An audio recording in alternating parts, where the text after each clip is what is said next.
You are checking your phone right now. Maybe not at this exact second, but tonight, you will. You will open your banking app, scroll through the transactions, and somewhere in that list you will see something that makes your stomach drop. A charge you forgot about. A weekend that added up faster than you thought. A number at the bottom that is smaller than it should be. And here is the brutal truth. That moment of dread, it happens not because you are bad with money. It happens because of how you were taught to manage money. And the system that taught you is quietly costing you hundreds of thousands of dollars over your lifetime. The average American today saves just 4.6% of their income. That is the national average, not the worst case, the average. Now compare that to Japan in the 1980s, when the average Japanese household was consistently saving 15 to 20% of its income. Some households saving even more. Not because Japanese people earned dramatically more, not because they had some magical investment secret, but because of a paper journal invented by a woman over 120 years ago that fundamentally changes the way your brain interacts with your money before you spend a single dollar. Today, we are going to break down that 120-year-old system. We are going to give it a name you will remember. And I am going to show you, with real math, exactly how much it is worth to your long-term financial future. My name is Felix, and I create easy-to-understand animated videos about money and personal finance. If that is something that interests you, consider subscribing. It is free, and it might genuinely change how you think about every dollar you earn. Now, let's talk about phantoms. There is a concept I want to introduce you to today, and we are going to call it the phantom money rule. Here is the idea. Most of us operate on a system that goes like this. We earn our paycheck, we pay our bills, we spend on what we want, and then, if anything is left over, we try to save it. That is the standard American approach. Earn, spend, and save whatever survives. The phantom money rule flips that entirely, and I mean entirely. The rule is this: you take your savings out of your income first before you touch a single dollar for anything else. And you treat that money as though it simply does not exist. It becomes a phantom, gone, invisible. Your brain never even registers it as available money. What you have left after the phantom disappears is your actual budget for the month. Not before, after. This sounds almost impossibly simple, right? You might even be saying, Felix, that is just pay yourself first. I have heard that before, and if you are thinking that, I understand. But what makes the phantom money rule different is not just the action of saving first. It is the psychology behind how it is executed. And that psychology comes from a system with 120 years of history behind it. Because nobody with a profit motive, not your bank, not your credit card company, not a single retailer has any incentive to teach you this. The system relies entirely on you spending first, saving second, and staying exactly where you are. Let me take you back to 1904. Japan. 1904. The country is in a modernization revolution. Women are entering the workforce in new ways. And a woman named Hani Motoko, who would later become Japan's very first female journalist, published something in a women's household magazine that was considered radical at the time. She called it Kakeibo. Pronounced Kakeibo, the rough English translation is household financial ledger, but that name undersells it dramatically. Because Kakeibo was not just a budget tracker. It was a philosophical system for how a household should think about money before spending it. The system was built on 4 categories of spending and 4 questions you ask yourself at the start of every single month. And here's the important thing. Those questions do not begin with expenses. They begin with a number you have chosen yourself. How much do you want to save this month? That is the first question. Not how much do I have? Not what are my bills? The first question is, what do I want to save? The second question is, how much do I currently have available? The third question is, how much am I actually spending? And the fourth question, and this one is the most powerful, is how can I make next month better than this month? That fourth question is what turns Kakeibo from a budget system into a learning system. Every single month, you are forced to sit down, face your numbers honestly, and ask yourself what you would do differently. No algorithm does it for you. No app sends you a notification. You, with a pen and paper, make the decision. Now, you might be thinking, Felix, this is just journaling. How is writing in a notebook going to help me build serious wealth? And I completely understand why you would think that. It sounds almost insultingly low-tech for a modern financial problem. But here is the math that answers that question. And once you see these numbers, you will never think about your small daily expenses the same way again. Let's talk about what is actually happening inside your brain when you spend money. Research from the University of Tokyo found that people who recorded their financial information on paper, not digitally, but by hand, showed 25% faster recall of that information and significantly more brain activation in regions linked to decision-making and self-control. 25%, that is not a marginal improvement. That is a completely different level of mental engagement with your money. Here is why that matters financially. The average American in 2024 spent $282 every single month on impulse purchases. That is things they did not plan to buy, did not need, and in many cases felt regret about within 24 hours. $282 per month. That is $3,381 every single year, drifting silently out of your account in small, invisible pieces.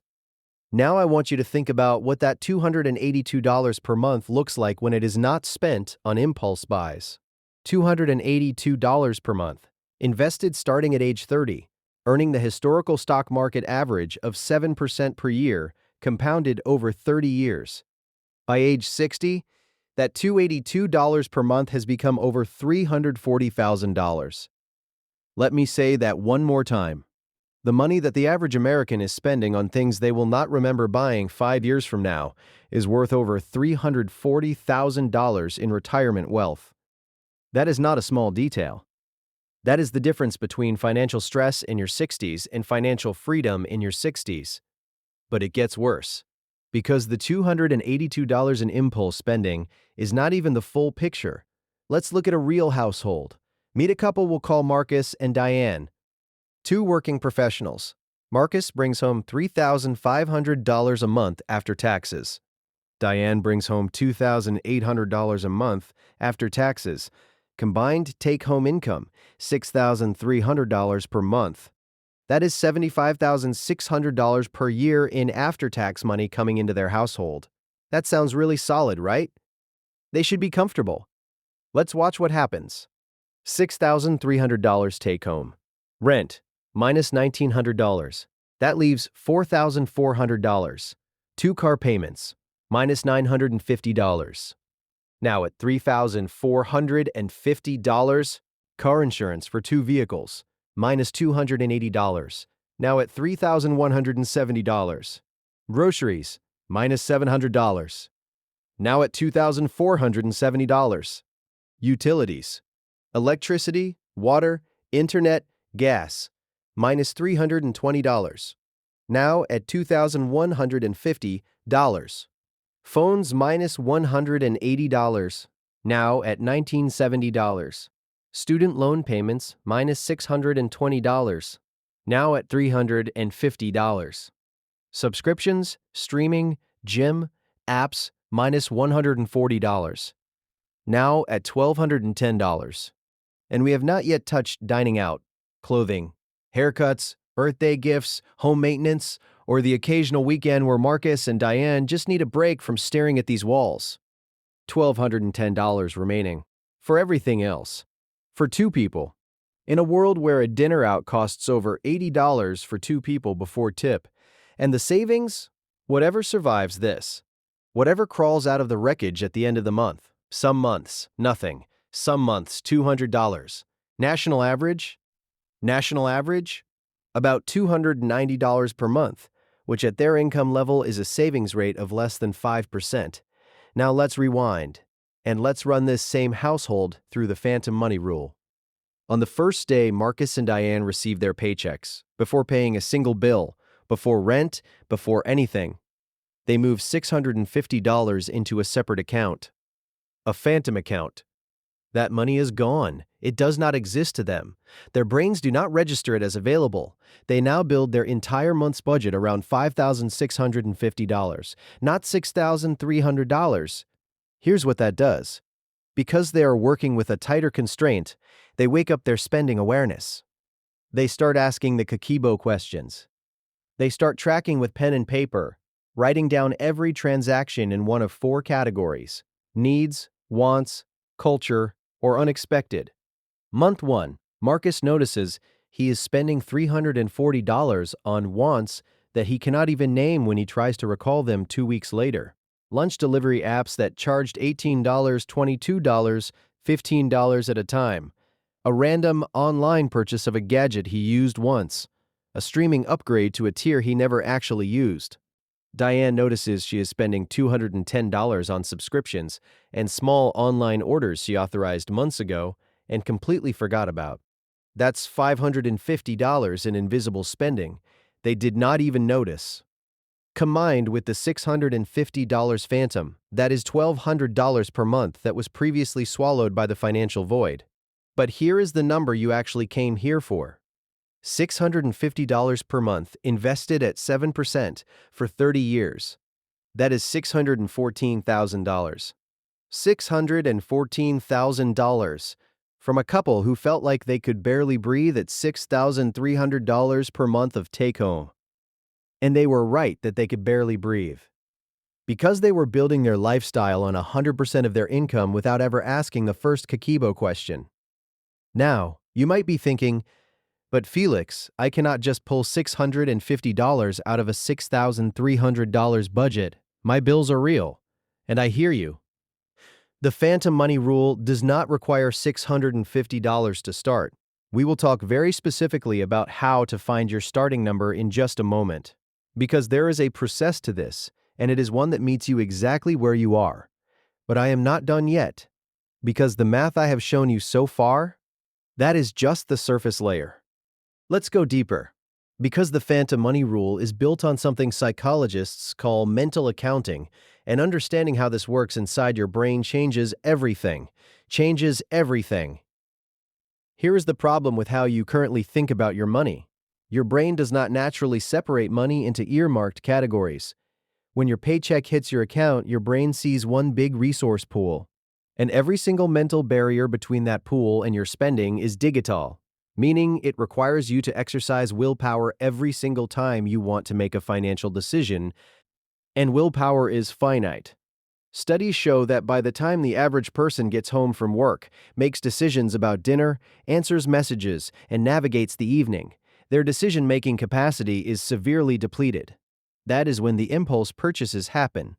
That is when you buy the thing you didn't need on your phone at 9 p.m. Not because you are lazy, because your decision-making tank is empty. Kakeibo solves this at the sours. By making the savings decision first, by writing it down with your own hand before the month begins, you eliminate the willpower requirement from the most critical financial decision you make. The phantom money is gone before your depleted brain ever encounters it. And the handwriting piece is not decorative. It is neurological. The University of Tokyo study I mentioned earlier confirmed what neuroscience has known for decades. Physically writing information creates substantially stronger memory encoding than typing it. When you write down that you spent $47 on takeout, your brain processes that transaction at a much deeper level than a banking app that categorizes it automatically without you ever reading the notification. That is the difference between Kakeibo and every budgeting app on your phone. The app makes tracking effortless, and effortlessness is exactly the wrong emotion for financial awareness. Kakeibo makes tracking intentional, slightly inconvenient, memorable. And those properties are not bugs in the system. They are the entire point. Let me show you what this means in practice with a different kind of math. The 4 Kakeibo spending categories force a categorization decision for every transaction, every single purchase. You have to assign it yourself. Is this a need? A want? Culture? An expected? And here is something that happens when people start doing this. They discover a 4th category, what Kakeibo practitioners call the fog zone. These are expenses that do not clearly belong to any category. You bought it, you can't clearly say why, and you can't justify it even to yourself on paper.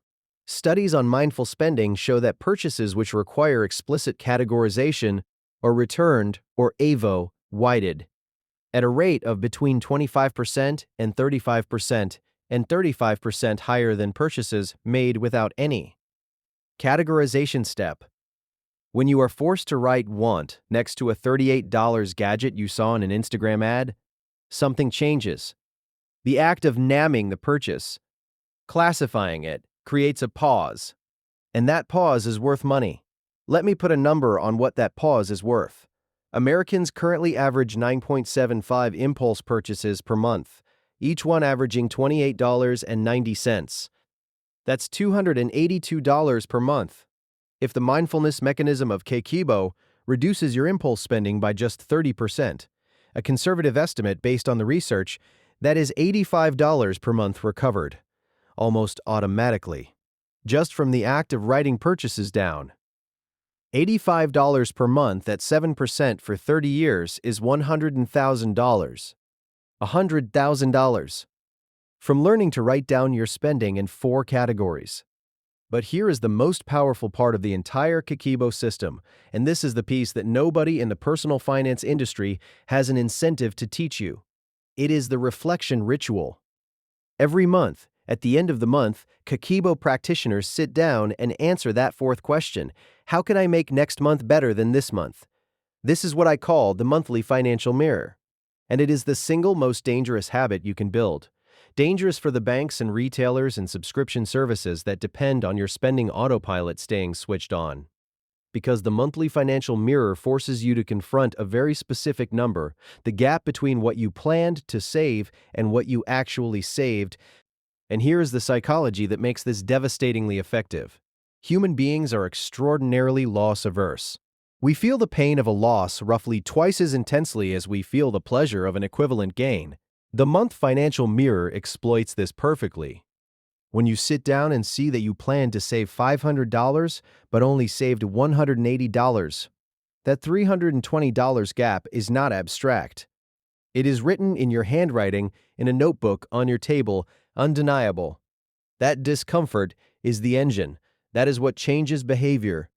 Data from a behavioral economics journal showed that people who track their spending using reflective journaling, physically writing down goals, spending and outcomes, were 23% more likely to meet their savings goals than those using automated tracking apps alone. 23%, not from earning more money. Not from a market windfall, just from writing it down and facing it honestly once a month. But I want to bring this back to what this actually feels like for real people. Because the numbers are compelling, but I know what you are actually dealing with. Here's what it feels like to operate without the phantom money rule. It feels like getting to the 20th of the month and realizing you have no idea where the last $400 went. It feels like saying, I'll start saving next month for the 14th consecutive month because this month had one extra expense you didn't plan for.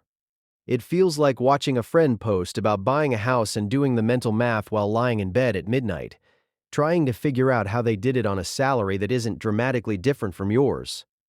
It feels like checking your account before buying a $12 drink at a coffee shop and feeling a small internal calculation every time, and that last feeling is the most corrosive one. Not because $12 is going to make or break your financial future, but because living in a permanent state of microfinancial anxiety is exhausting in a way that filters into every decision you make.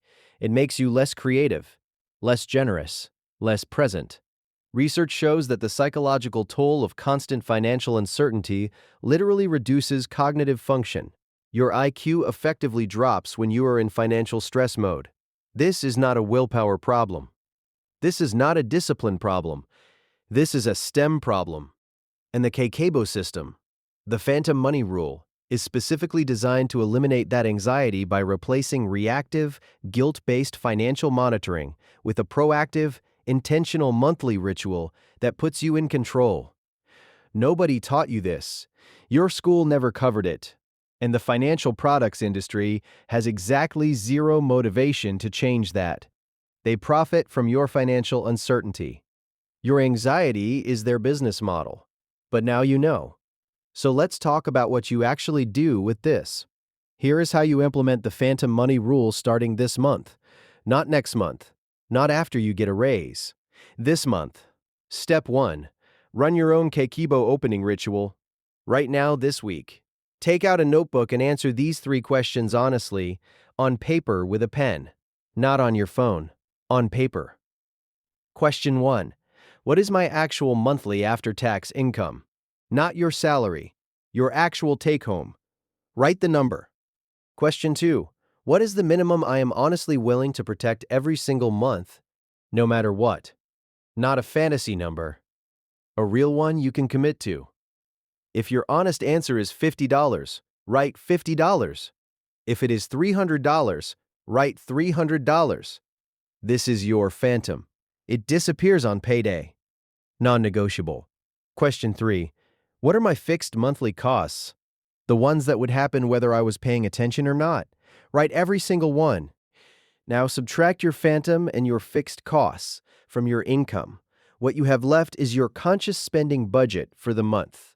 And for the first time, you are spending from the left side of your finances after savings instead of saving from the right side. Whatever survives. Step 2. Set up the phantom account. Open a separate savings account. Literally give it a nickname. Phantom Fund, Future Felix, whatever makes it feel real to you. On payday, the same day your check clears, transfer your committed amount there. Automatically if you can, but if you cannot automate it, transfer it manually every single time on the same day. Make it a ritual. Now here is the critical behavioral rule. Do not connect this account to your debit card. Remove it from your mental available category entirely. It does not exist for this month. Step 3. Track your spending in the 4 Kakeibo categories by hand every week. It does not need to be elaborate. You are not writing a novel. You are writing transactions. A tiny notebook in your bag, a dedicated page in your planner, or even a folded piece of paper in your wallet.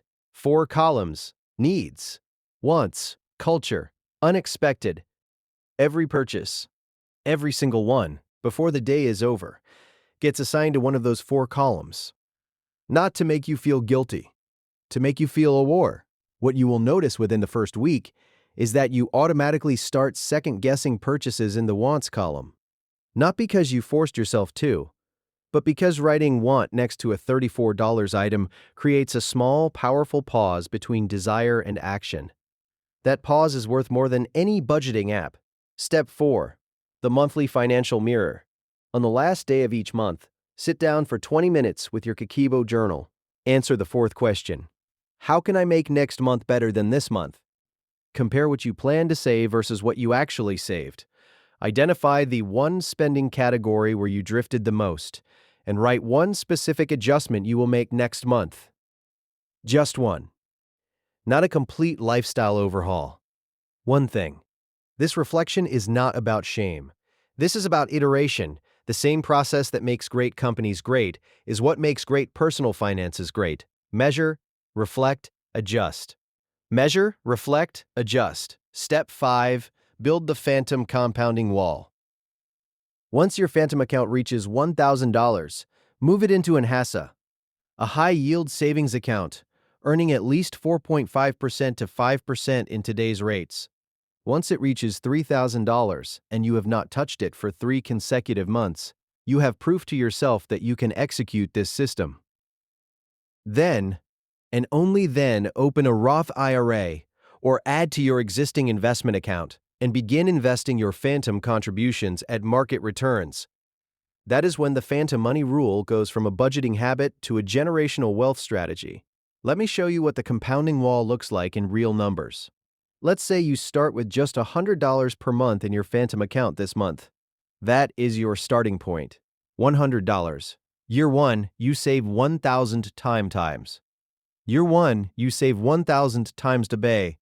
Small, but it is there. It did not used to be, but you are iterating. By month 6, the monthly reflection ritual has helped you identify an extra $75 in wants, spending that feels easy to redirect. Your phantom jumps to $175. Year 2, $2,100 saved. Total accumulated, $3,300.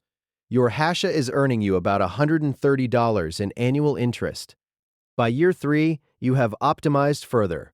Phantom is now $250 per month. You have opened a Roth IRA. You are investing. At $250 per month in a Roth IRA at 7% average annual return. In 20 years, $130,000. In 30 years, $295,000. Tax-free. And remember, that is from an amount of money that previously evaporated monthly into transactions you cannot even remember making.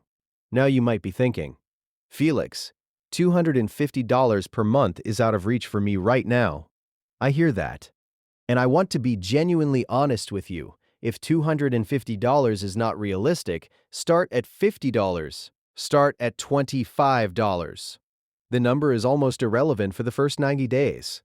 What you are building in the first 90 days is not a portfolio, it is a habit, a mental framework, a new relationship with money.